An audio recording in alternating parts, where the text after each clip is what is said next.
I remember the first time I met Sam. We were both freshmen in college, thrown together by chance as roommates in our dorm.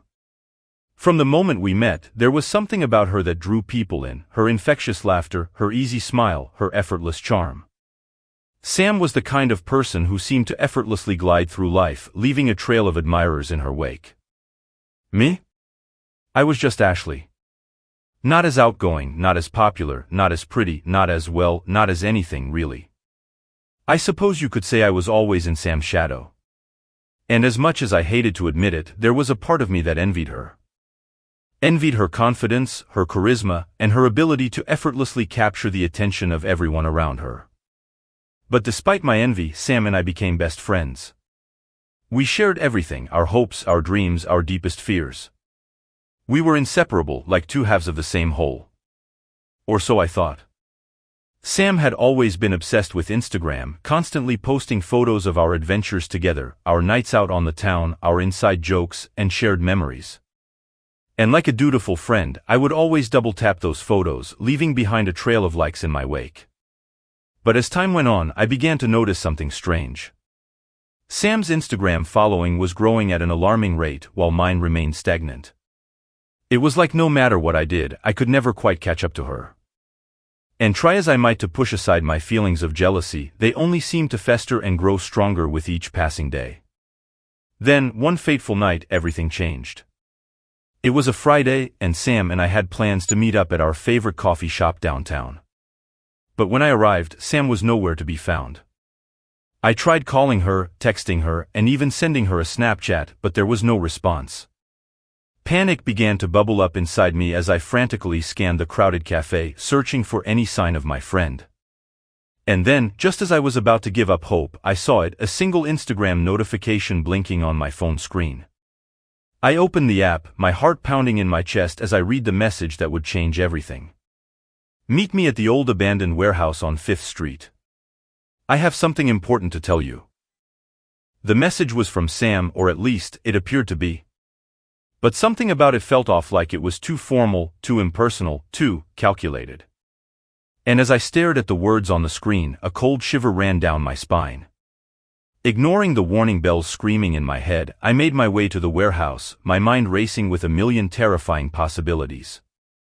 Was Sam in trouble? Was she hurt? Or was this all just some sick joke, some twisted game designed to toy with my emotions? When I arrived at the warehouse, I found it shrouded in darkness, the air thick with the musty smell of neglect and decay. Every instinct in my body screamed at me to turn and run, to get as far away from this place as possible. But I couldn't shake the feeling that Sam was in trouble, that she needed me now more than ever. Taking a deep breath, I stepped inside. The inside of the warehouse was even more eerie than the outside, the shadows dancing and flickering in the dim light. I called out Sam's name, my voice echoing off the walls in a haunting chorus of desperation and fear. But there was no response, no sign of life anywhere. And then, just as I was about to give up hope, I heard it. A soft rustling sound coming from somewhere nearby. My heart leaped into my throat as I followed the noise, my footsteps echoing off the cold concrete floor. And that's when I saw her, or rather, what was left of her. Sam was lying on the ground, her body battered and broken, her eyes staring lifelessly up at the ceiling above. Her phone was lying next to her with a cracked screen. My stomach churned as I stumbled backward, my mind reeling with shock and horror. How could this have happened? Who could have done something so cruel, so senseless? And then, as if on cue, I felt it. The eyes of the world turned to me, accusing and condemning in their silent judgment. Everyone from a mile away could see that I was jealous of my best friend and that I might have wanted to get her out of the picture. I wondered who would believe my innocence as I dialed 911. The police arrived soon after, their questions relentless and unforgiving as they tore through every aspect of my life, searching for any clue, any shred of evidence that might lead them to the truth. They managed to repair Sam's phone and get access to her messages and Instagram. But no matter how hard they looked, they found no other evidence. No fingerprints, no DNA, no witnesses, nothing but a single message on Sam's phone, a message supposedly sent by me to meet her at the warehouse. The message I received from Sam on my Instagram has somehow disappeared or has been deleted. Needless to say, things were not looking good for me. As the days turned into weeks, and the weeks turned into months, the suspicion only grew stronger, the whispers only grew louder. I honestly don't know what is going to happen to me if the authorities don't find the perpetrator responsible for what happened to Sam. I am constantly feeling anxious and expecting a knock on my door from the police. They say that jealousy is a powerful motivator, capable of driving even the most rational of minds to unspeakable acts of cruelty.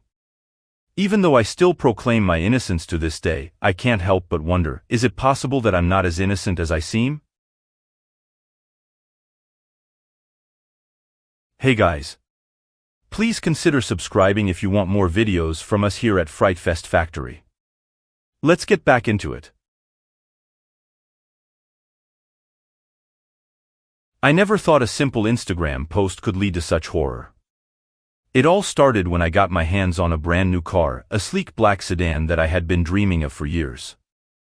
Ecstatic about my purchase, I parked the car in front of my house and snapped a few photos of it and uploaded them to my Instagram account, eager to show off my shiny new ride to my friends and followers.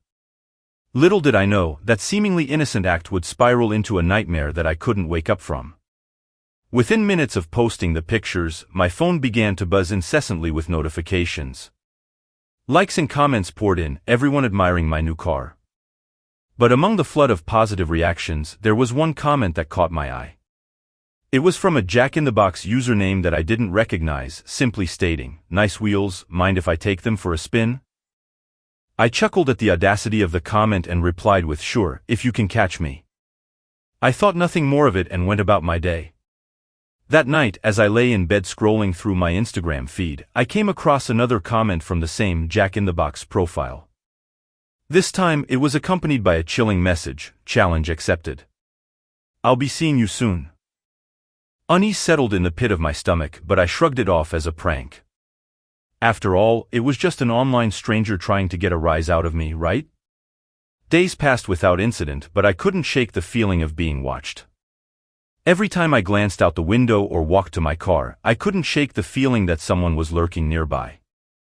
Then, one evening, as I returned home from work, I noticed something odd. There was an unfamiliar car parked across the street from my house, its windows tinted so darkly that I couldn't see inside. My heart raced as I hurried inside, locking the door behind me. That night, I barely slept, my mind plagued by visions of shadowy figures lurking outside my home.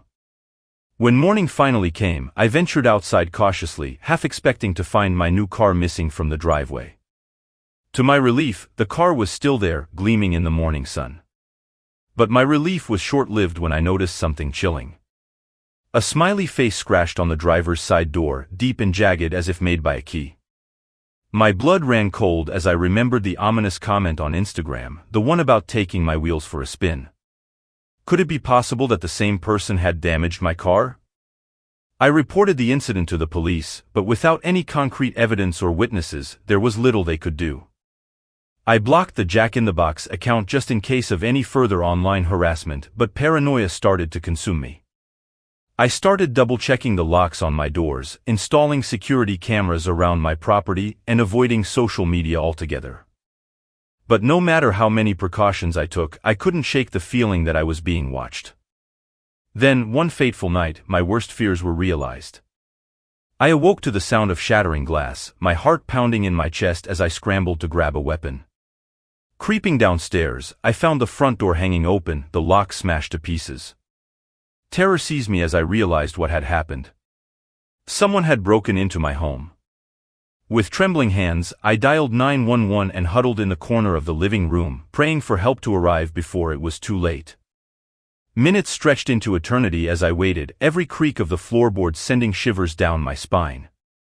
And then, suddenly, the sound of sirens pierced the silence, followed by shouts as the police stormed into the house.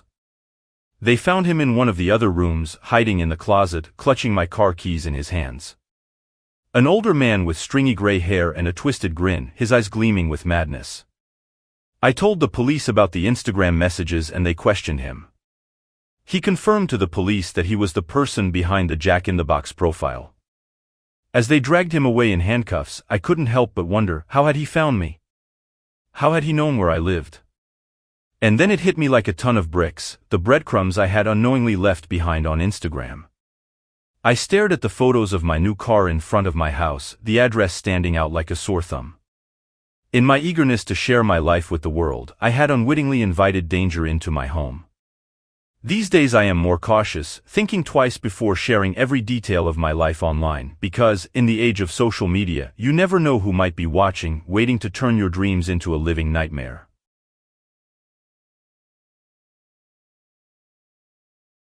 The following story happened to a friend of mine who we will call Lisa for privacy purposes.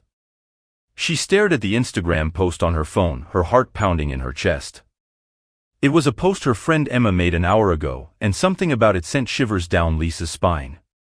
The photos showed Emma standing alone on a deserted beach, the sun setting behind her, casting long shadows across the sand. The caption said, "Last sunset of the year. Feeling grateful for new beginnings. Hashtag goodbye 2022, hashtag hello 2023. But it wasn't the caption that troubled Lisa, it was the figure standing in the shadows just behind Emma. It was easy to miss if you just scrolled past the photo, but upon closer inspection, Lisa could make out the outline of a person, their features obscured by darkness. She tried to shake off the feeling of unease that was creeping over her, telling herself it was just a trick of the light. But as the hours passed and Emma failed to respond to any of her messages or calls, Lisa's concern grew. She reached out to mutual friends, hoping someone had heard from Emma, but no one had seen or heard from her since she posted the photo. Panic began to gnaw at Lisa's insides as she realized that something was seriously wrong. Ignoring the voice in her head telling her she was overreacting, Lisa decided to take matters into her own hands. She drove to the beach where Emma had taken the photo, her heart racing with fear and anticipation. As she stepped out of her car and onto the sand, a sense of foreboding washed over her. The beach was eerily quiet, the only sound was the gentle lapping of waves against the shore. Lisa walked along the shoreline, scanning the horizon for any sign of Emma. The sun had long since dipped below the horizon, casting the beach into darkness. She called out her friend's name, her voice echoing into the night, but no response. And then she saw it. Half buried in the sand was a necklace, glinting in the moonlight. Lisa recognized it immediately. It was Emma's favorite necklace, the one she wore every day. Tears welled up in Lisa's eyes as she picked up the necklace, her worst fears confirmed. Emma had been here, but now she was gone. With a heavy heart, Lisa clutched the necklace to her chest and whispered a silent prayer for her friend's safe return before speeding off to the police station. As the days turned into weeks, and the weeks into months, Emma was never found. No evidence of foul play was ever suspected, nor has any other evidence been found, except for the necklace. The mystery of her disappearance still haunts Lisa today, as nearly a year has passed since the disappearance of her friend. She still looks at the photo every so often, trying to figure out who was standing behind Emma and whether she would ever see her friend again.